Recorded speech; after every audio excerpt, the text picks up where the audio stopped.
आप सबके नमस्ते बा, प्रणाम बा, जय श्री राम बा। पुदीना 2.0 के एक दिन में 15 मिलियन प्लस व्यूज गई बा। भोजपुरी खतरा बहुत बड़ बात बा। लोग कहेला कि हम पवन सिंह बन जाई।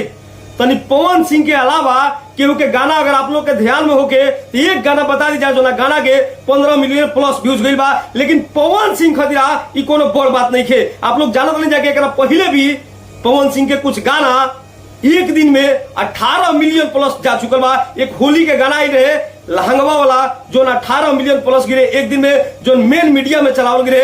और अभी तत्काल में ही पुदीना 2.0 के पहले लाल घाघरा गाना ही रहे जो ना के 14-15 मिलियन प्लस व्यूज गई रहे एक दिन में। लेकिन पुदीना 2.0 के बात ये से करतनी हम कि एक बहुत बड़ा कंट्रोवर्सी में फंसला के बाद भी ये गाना अपना रिकॉर्ड पर काबिल बा। जी हाँ, अपना रिकॉर्ड पर एकदम गर्दा मचैले बा। एक दिन में 15 मिलियन, इतना बड़ा कंट्रोवर्सी के बीच में ये बहुत बड़ा बात बा।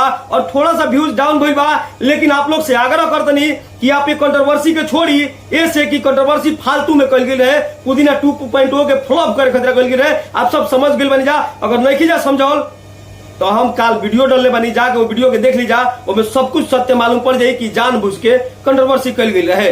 बाकी ये गाना के दबा के देखी जा, जो से गाना आयल बा, हम लगातार 2 दिन लगातार सुन ले रही है गाना के। और आज भी गाना दिन भर में कम से कम 50-60 बार हम जरूर सुनतनी। बाकी ये गाना के सेलिब्रेट कैले बा लोग, आप लोग कुछ न्यूज चैनल पर देखले हो, पवन सिंह के भाई और गाना के राइटर रोशन सिंह विश्वास और कुछ आदमी मिलके जो ना देख के बड़ी मजा आयल हा।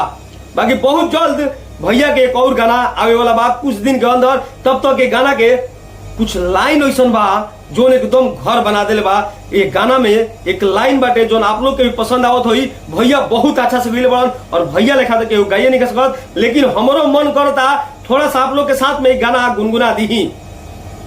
वो लाइन बाटे कि जेसीबी से दिलावा हमर तोड़ दिहलू, अरे आधे रहिया छोड़ दिहलू हो कि जईबू ससुराना पवन जस ब्रेंड मिली दुल्हा सेकंड हैंड मिली हो।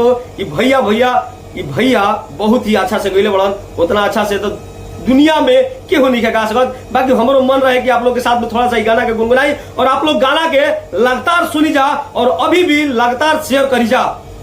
बाकी अगर बड़का बिहारी के साथ नहीं जुड़ल तो चैनल के सब्सक्राइब करके आप लोग जुड़ जा और कोनो कंट्रोवर्सी के फेरा में मत रही जा।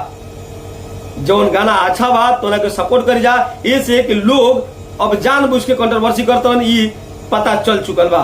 बाकी बड़का बिहारिया के साथ नहीं जुड़ल तो चैनल के सब्सक्राइब करके भोजपुरी के बात भोजपुरी में करे वाला ये भोजपुरी के बेटा के साथ जुड़ जाए जा।